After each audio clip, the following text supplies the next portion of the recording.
প্রত্যেক দিন লাখান আজকেও আমার মেয়ে গরু হামাইছইন, হামাইয়া দেখি জোরে জোরে চিল্লাইরা, তার মুড খুব খারাপ। তো আমি জিজ্ঞাসা করলাম কিতা হয়েছে তোমার, আজকে মনও তো খারাপ কেনে? তো কইলা কিতা হইতো, আমার কিচ্ছু হয়েছে না, বাট আমার ভালো লাগে না। আমি বললাম কেনে তোমার ভালো লাগে না? তখন কইলা যে তার ফ্রেন্ডে খালি চিল্লায় ক্লাসও। তা আমি বললাম তোমার ক্লাসমেটে ফ্রেন্ডে চিল্লেন কেনে? কইলা আই ডোন্ট নো, তুমি জানো না রিজন কিতা। তো আমি লাইটলি নিছি, কারণ স্কুল থেকে বাচ্চানতে আইয়া তো তার বয়স মাত্র 6।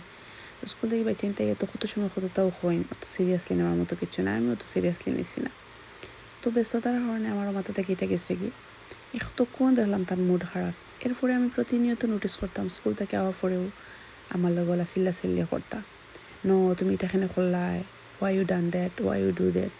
তো ওলাখান আমার কইতা শাউট করতাম, মনে হতাম ইলা তো কোনো সময় তাই আমার মেয়ে চিৎকার চেঁচামেচি করে আমার লগে মাতই না, ইলাখানে করো।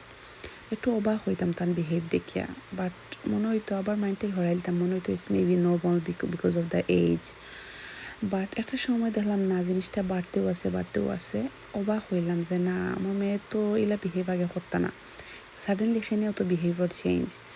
দেন আমি স্কুলও জানাইলাম টিচাররে যে ওয়াই আমার মেয়েলা করা, তো কিচ্ছু নেই। তখন ক্লাস টিচারে আমার যে ইনফরমেশনটা দিলা, আমি শক আসলাম। কইলা যে ক্লাসও একটা ছেলে ইদানিং চিৎকার চেঁচামেচি করুন, ও কারণে অনেক বাচ্চারাও ডিস্টার্ব। তো তারা প্যারেন্টসে ইনফর্ম করছে অলরেডি, তো আশা করি নেক্সট টাইম এলা বাচ্চা করতো না। তখন আমি আমার মেয়ের শেয়ার করলাম যে তুমি ও কারণে ডিস্টার্ব থাকো নি, আর ও তোমার ফ্রেন্ডের কারণে তুমি এটা শিখছো নি। কইলা জয়, আমি আমার ফ্রেন্ডের কাছ থেকে এটা শিখছি। আর দেখো বাচ্চারা কিন্তু অনুকরণ প্রিয়, বাচ্চারা যেটা শুনে যেটা দেখে ওটাও কিন্তু অ্যাপ্লাই করে তার লাইফও। তো কারণে ও ফ্রেন্ড আমার ছেলে ফ্রেন্ডের কথা হইলে খালি চিৎকার চেঁচামেচি করে ক্লাসও, ওটার লাগে আমরা ভালো লাগে না। আর আস্তে আস্তে আমিও আমারও মনে হয় চিৎকার চেঁচামেচি করলেও মনে হয় গুড, তো ওটার লাগে আমিও তা শিখলাম। তো আমরা হইলাম ন বাবা, এইলা চিৎকার চেঁচামেচি করা কোনো কারণে তোমার মন মতো কিছু না হইলেও চিৎকার করা একটা নট গুড, একটা হইলো ব্যাড ম্যানার, তুমি বুঝাইয়া হইতাই। দেন তাই বুঝলা, বাক্কায়া দিলাম 2-3 সপ্তাহ বালা গেল। এরপরে দেখি এগেন আবার সেম থিং। একদিন এর মধ্যে স্কুলও একটা তারা স্কুল পার্টি হইল, সব জমা হইয়া আমার প্যারেন্টস সকলও গেলাম আমরা।